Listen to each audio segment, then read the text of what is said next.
Teman-teman sekalian, ini pengambilan gambar atau video yang kesekian kalinya. Bukan karena salah ucap atau bukan pula karena visual yang kurang bagus.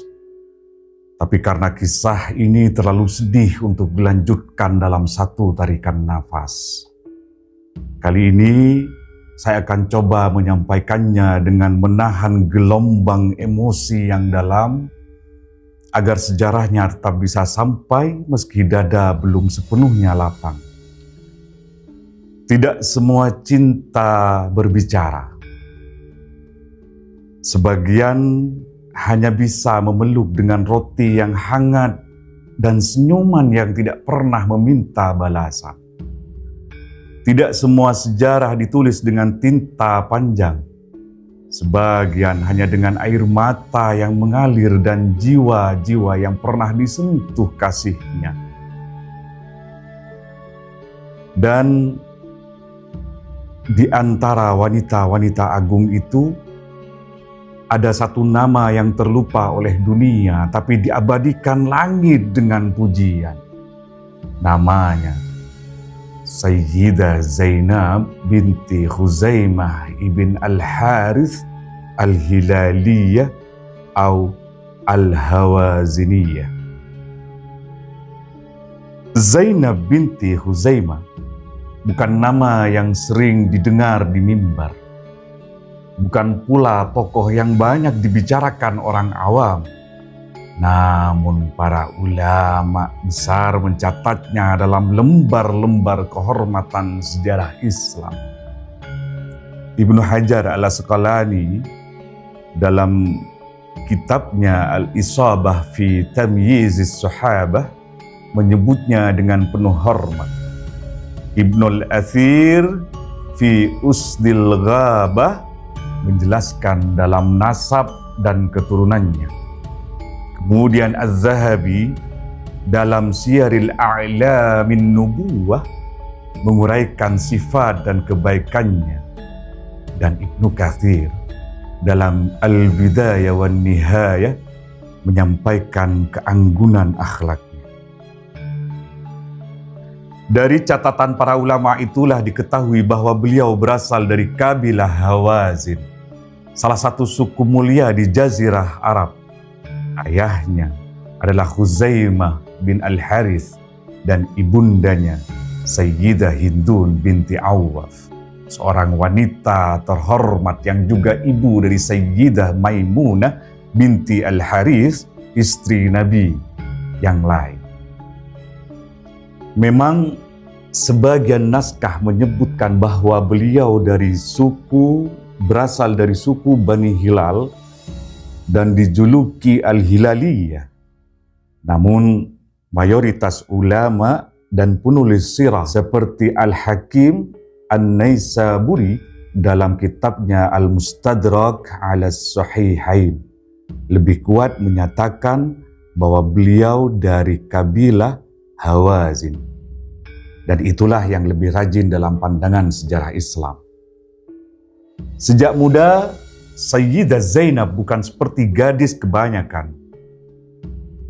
Jika yang lain menyukai perhiasan, beliau malah menyukai memberi. Jika yang lain memperindah wajah, beliau memperindah akhlak. Malam-malamnya dilalui dengan menyusuri lorong-lorong kota, membawa roti, membawa air, membawa kasih. Beliau tak hanya mengulurkan tangan tapi membasuh luka dengan senyuman. Julukan Ummul Masakin bukan dibuat manusia. Beliau tumbuh dari doa-doa para perut yang lapar. Beliau menjelma dari mata-mata yang sembab tapi masih berharap. Setiap kali ada yang mengetuk pintunya, Zainab tak pernah bertanya siapa, dari mana, dan mengapa. Beliau hanya membuka pintunya, menyambut dan berucap, "Silahkan duduk, duhai kekasih Allah yang sedang diuji." Dan ketika mereka makan, Sayyidah Zainab menangis dalam diam.